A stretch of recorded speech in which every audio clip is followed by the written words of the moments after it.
Sarvamanthan news महाराष्ट्रामध्ये आपलं स्वागत. पाहूयात आजच्या टॉप 10 हेडलाईन्स. सीजेपीला जिथं हवं तिथे चर्चेची आमची तयारी. केंद्रीय मंत्री जितेंद्र सिंग यांची माहिती. सीजेपीनं घरी किंवा मंत्रालयात चर्चेसाठी यावं. जेपी नड्डांची प्रतिक्रिया. नड्डांसोबत चर्चेत सीजेपीचा नकार. मुलांना मारल्यानंतर मुद्दा प्रधानांच्या राजीनाम्यापर्यंत राहिला नाही तर पंतप्रधानांच्या राजीनाम्यापर्यंत गेला. राज ठाकरेंचं वक्तव्य. रविवारी शिवाजी पार्क ते सिद्धिविनायकपर्यंत मोर्चा. केंद्राला सद्बुद्धी द्यायचं साकडं घालणार. सुप्रीम कोर्टाला कबूतर कुत्र्यांवर लक्ष द्यायला वेळ आहे पण विद्यार्थ्यांसाठी नाही. उद्धव ठाकरेंची टीका.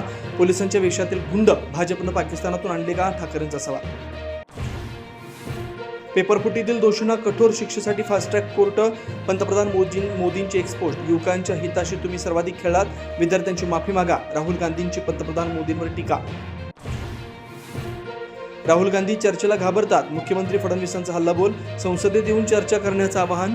आंदोलनाचा फायदा घेऊन अराजकता निर्माण करत असल्याचा आरोप. दिल्लीत विद्यार्थ्यांवर झालेल्या निषेधार्थ मुंबई महापालिका सभागृहात नगरसेवक आक्रमक. ठाकरे सेना, काँग्रेस आणि भाजपचे नगरसेवक आमने सामने. ठाणे आणि पालघर जिल्ह्याला हवामान विभागाचा रेड अलर्ट. डहाणू तलासरीत पूरस्थिती. अनेक घरांमध्ये पाणी तर ठाणे जिल्ह्यात अतिवृष्टीचा इशारा.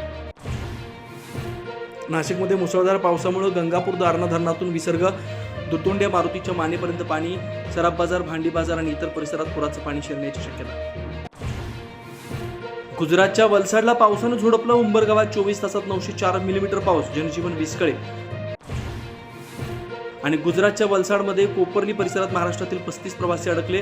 प्रवाशांच्या सुटकेसाठी युद्धपातळीवर प्रयत्न.